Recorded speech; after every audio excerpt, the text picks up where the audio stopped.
श्रीरामचन्द्राय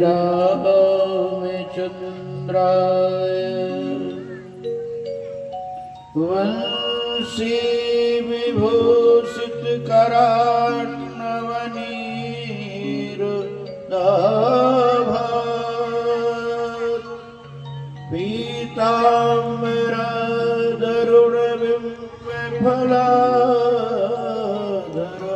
पीताम्बरदरुणबिम्बफलाधरोष्ट्रात् पूर्णेन्दुसुन्दरमुखादरविन्दनेत्रात् कृष्णात् परं किमपि तत्त्वमहं न जाने। गुरुर्ब्रह्मा गुरुर्विष्णु गुरुर्देवो महेश्वरः गुरुः साक्षात् परं ब्रह्म तस्मै श्री गुरुवे नमः। मनोजवं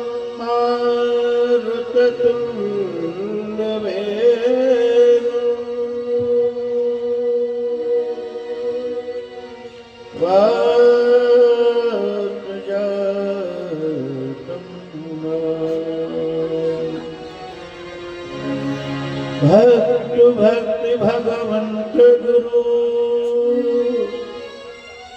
चतुर्नाम बपुएक इनके पद वंदन किए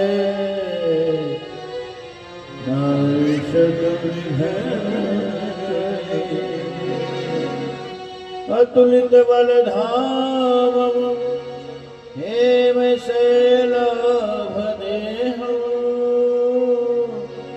धनुजवन कृशानु ज्ञान नाम प्रजनयो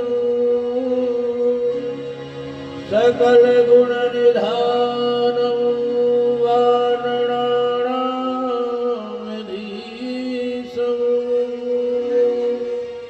रघुपति प्रिय भक्तम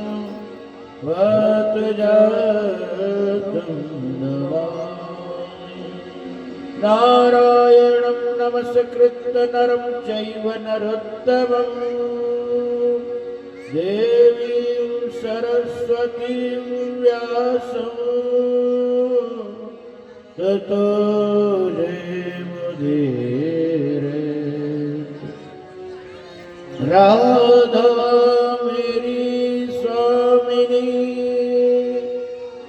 मैं राधे तो दास जन्म जन्म मोहिनी जो श्री वृंदावन निवास। बोले वृंदावन बिहारी लाल की श्रीमद्भागवत महापुराण की जय जय श्री राधे श्री राधे श्री राधे श्याम। प्रातः स्मरणे परम वंदनी परम ब्रह्मांड नायक अखिलेश्वरपति आनंद कंद मुकुंद चंद करुणा वरमाले भक्त वांछन पराक्रम ब्रह्म सच्चिदानंद भगवान श्रीमद् भागवत महापुराण वांगमयी मूर्ति कलि पावना अवतार सभी को मोक्ष कराने वाली श्रीमद् भागवत महापुराण। इस श्रीमद् भागवत महापुराण के मुख्य यजमान आयोजक और प्रायोजक ये डाबर परिवार, समस्त डाबर परिवार, मुकेश डाबर और इस भागवत कथा के सूचित इंगित करने वाले प्रेरणा स्रोत मोहनलाल पहलवान जी और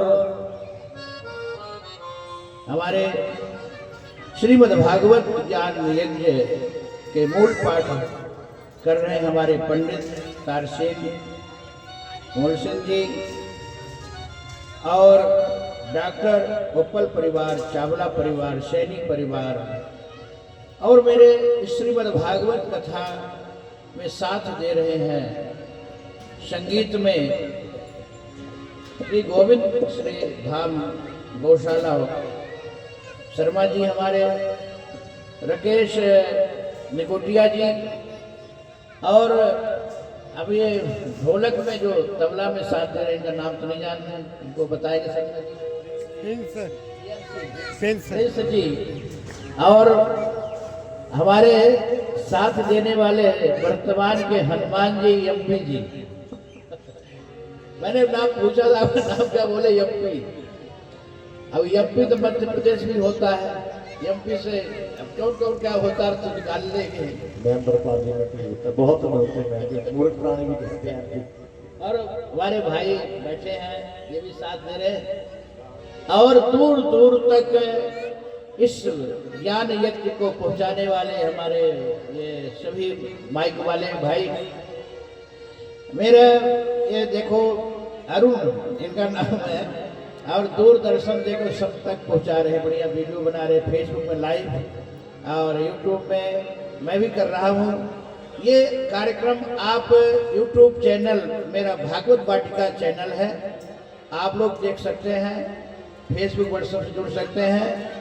मोहनलाल पहलवान जी से आप संपर्क करेंगे तो ये कार्यक्रम आप सभी देख रहे हैं, सब लोग देख रहे हैं, आप लोग भी देखें। और जितने आज जहाँ जहाँ भागवत करते हैं सब लोग देख रहे हैं कार्यक्रम, सब लोग बढ़िया लाइक कर रहे हैं, सब्सक्राइब कर रहे हैं। आप लोग भी सब जुड़े भागवत वाटिका ग्रुप से। हम आपके हैं, आप हमारे हैं, तो सबको व्यासपीठ से बहुत बहुत साधुवाद और आशीर्वाद। आइए आज की कथा तृतीय दिवस की हम आप लोगों को श्रवण कराएं। भागवत कथा ज्ञान यज्ञ कथा सुने और सुन करके केवल सुने भर नहीं, निध्यासन भी करें, अनुकरण करें, अपने जीवन में उतारे। हम सब कथा में तो बैठे हैं, लेकिन कथा आपके अंदर बैठी कि नहीं बैठी ये भी तो सोचना चाहिए। आप कथा में बैठे हैं, लेकिन कथा भी आपके अंदर बैठनी चाहिए, तभी आपको कथा में बैठने का सार्थकता होगा। तो आइए आज की कथा हम आपको तृतीय दिवस और तीसरे स्कंद की कथा सुनाएंगे। दिवस के अनुसार आपको कथा सुनाया जा रहा है। कल द्वितीय स्कंद के अंतिम अध्याय में भागवत के लक्षण का वर्णन करते हैं। 10वें अध्याय में, द्वितीय अध्याय में 10 अध्याय है, तो आपको भागवत के लक्षण बता के और हम तृतीय स्कंद में प्रवेश करेंगे। अत्र सर्गो विसर्गस्य अस्थानं पोषणोदयः मनवंतर ईशान कथा निराधो मुक्तिराश्रयः। अत्र मतलब प्रथम स्कंद और द्वितीय स्कंद में कहा क्या है, ये अत्र है। इस श्लोक में पूरी भागवत पूरी हो रही है। सर्ग और विसर्ग, सर्ग मतलब सृष्टि, तो ऋषियों की सृष्टि, और विसर्ग मतलब देवताओं की सृष्टि। तृतीय स्कंद और चतुर्थ स्कंद में सर्ग विसर्ग का वर्णन है। फिर पंचम स्कंद पोषण मतलब भगवान है। पंचम स्कंद स्थान मतलब कौन कहाँ क्या है। 28 नरकों का वर्णन है, खगोल भूगोल का वर्णन है, कौन देवता का, कौन देव पूजा कर रहा है, कौन भक्त पूजा कर रहा है, ये पंचम स्कंद है।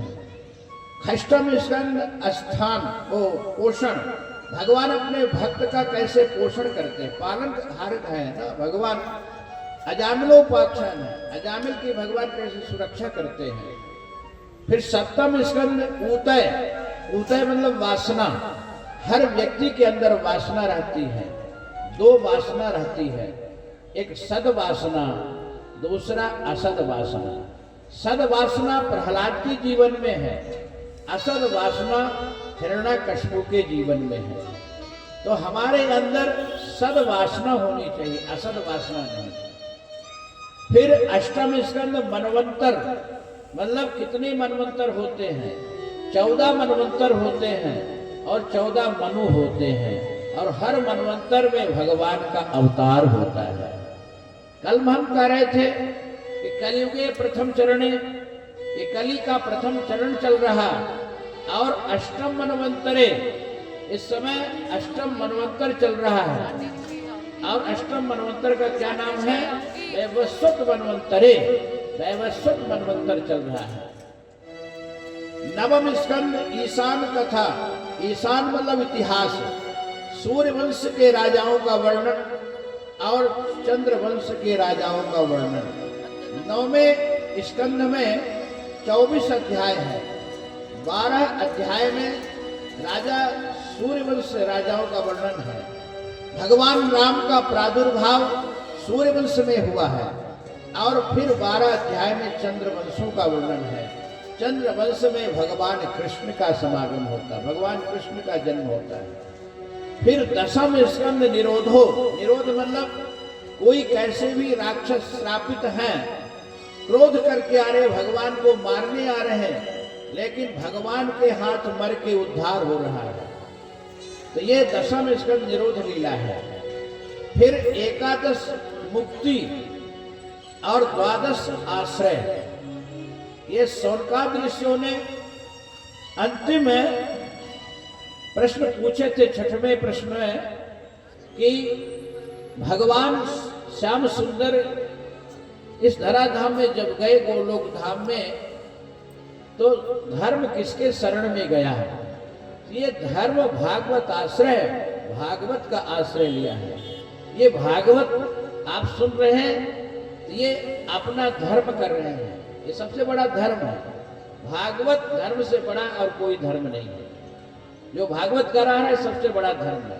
ये भागवत में ही धर्म है, क्योंकि धर्म भागवत का आश्रय ग्रहण किया है। बोले भागवत भगवान की जय। एक श्लोक में ये भागवत के लक्षण का निरूपण किया गया है, अब पूरा स्कंध आ गया। आइए हम तृतीय स्कंद में प्रवेश करते हैं। अभी आप लोगों ने सूत शौनक संवाद श्रवण किया, परीक्षित सुख संवाद श्रवण किया। 2 वक्ता, एक वक्ता एक श्रोता, एक वक्ता एक श्रोता। अब ये तीसरे नंबर में है, तो ये तीसरे नंबर में मैत्री और विदुर संवाद है। सुख और परीक्षित संवाद हरिद्वार में हो रहा है, ओ सुखताल में, मुजफ्फरनगर से 25 किलोमीटर दूर। और नैमिषारण्य में 88,000 ऋषि शौनकाद ऋषि सूत जी से कथा सुन रहे हैं, वहां संवाद चल रहा है। और ये संवाद हम शुरू कर रहे हैं तृतीय स्कंद, चतुर्थ स्कंद। 2 स्कंद में हरिद्वार में मैत्री जी से विदुर जी कथा सुन रहे हैं। जब भगवान श्याम सुंदर को अपनी लीला स्मरण का समय आया, उसी समय उद्धव आए और उद्धव कहे कि प्रभु अब आप जा रहे हैं यहाँ से? भगवान कहे हाँ जाना तो है। बोले आप जा रहे हैं भगवान, आपके जाने के बाद कली का प्रवेश हो जाएगा, कलयुग आ जाएगा। कलयुग के व्यक्ति के लिए क्या आश्रय है, उनके लिए क्या साधन बनाए हैं आप तक पहुंचने का? भगवान कहे हाँ उद्धव जी तो आप ठीक कह रहे हैं। तो भगवान कलयुग के अवलंब सहारा के लिए भगवान कहे अब हम उद्धव ना तो गोलोक धाम जाएंगे ना बैकुंठ जाएंगे, अब तो मैं क्षीर सागर रूपी इस समुद्र में प्रवेश किए जा रहा हूं। तिरोधा प्रविष्टोऽयं श्रीमद् भागवतारणम्।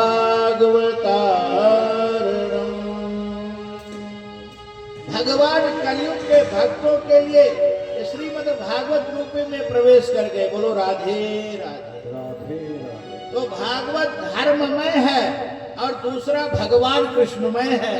भागवतोक्षम प्रत्यक्षा कृष्ण एव ही, ये भगवान कृष्ण ही है। साधारण ग्रंथ नहीं मानना भागवत में, कभी भूल नहीं करना। जो श्रीमद् भागवत महापुराण को अपने घर में सोने के सिंहासन में रख करके रोज पूजा अर्चना करता है और झूला झुलाता है, उसको ऐसी अनुभूति होती है कि द्वापर में जैसे मैया लाला को झूला झुलाती थी, खिलाती थी, ऐसी अनुभूति होने लगेगी। बोले भागवत भगवान की। तो महाराज भगवान उद्धव को कहे कि उद्धव, हमारे जाने के बाद तुम यहाँ नहीं रहना,